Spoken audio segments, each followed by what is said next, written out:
Et Sodexo, je voudrais tout préciser, en continuant à apporter nos services. et par ailleurs, parce qu'il y a ces activités essentielles, Sodexo, vous livrez aussi beaucoup l'aérien, les transports. Là, pour le coup, vous êtes au point mort.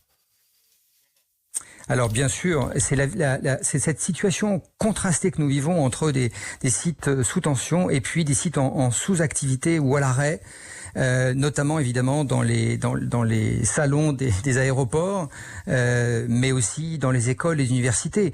Alors notre travail, c'est justement de lisser ces tensions entre les sites qui sont débordés et ceux qui sont en sous-activité. Qu'est-ce qu'on fait ?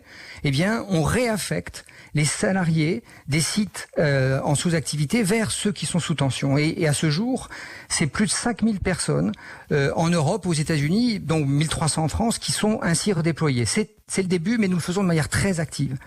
Nous travaillons aussi à réaffecter nos salariés auprès de clients ou de partenaires, notamment la grande distribution, qui sont en forte demande de main-d'œuvre aujourd'hui. Et je crois qu'il faut le dire, quand ce n'est pas possible et que dans certains pays nous nous voyons contraints de licencier nos salariés, eh bien, nous essayons de les accompagner au mieux. Et c'est pourquoi nous annonçons aujourd'hui la mise en place d'un programme mondial de soutien à hauteur de 30 millions d'euros aux collaborateurs les plus impactés, les plus vulnérables. Et ce programme, il est financé par la solidarité des dirigeants de Sodexo. Sophie Bellon, présidente du conseil d'administration, et moi, nous divisons notre salaire par 2 pendant les 6 prochains mois. Le comité exécutif de Sodexo baisse également sa rémunération et aucun bonus ne sera versé. De même pour les 200 principaux dirigeants du groupe.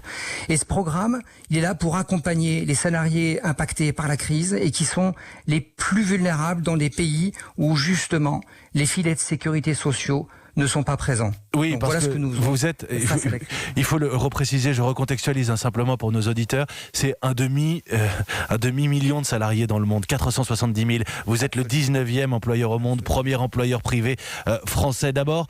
Il y a ceux qui bossent, évidemment, il faut leur rendre hommage, et ceux pour lesquels c'est plus compliqué, vous le disiez, donc ce programme de soutien abondé par la solidarité des dirigeants. Je ne l'avais pas encore entendu, ça se fait donc chez Sodexo, vous renoncez à la moitié de votre rémunération, si j'ai bien compris, à titre personnel. Absolument, pendant les 6 prochains mois, ainsi que la présidente du conseil d'administration. Le comité exécutif, comme je disais, baisse également sa rémunération et aucun bonus ne nous sera versé. Et c'est la même chose pour les 200 principaux dirigeants. Sodexo, c'est 22 milliards de chiffre d'affaires. Votre action a lourdement dévissé, comme beaucoup d'autres. La crise économique qui s'annonce, qui démarre. Vous allez être aux premières lignes, peut-être la vivre aux premières lignes. Vous anticipez une perte de combien pour l'année à venir ? Alors nous avons annoncé la semaine dernière que nous pouvions avoir un impact autour de 2 milliards d'euros de chiffre d'affaires, c'est-à-dire autour de 10% de notre chiffre d'affaires. C'est quelque chose que nous sommes en train de suivre, de monitorer en permanence. La crise évolue chaque jour et donc nous essayons d'ajuster au plus près nos prévisions. Mais je peux vous dire que c'est pas facile dans cette période où d'ailleurs nous voyons des pays qui rentrent progressivement dans la crise. Et donc nous faisons au mieux pour ajuster nos prévisions.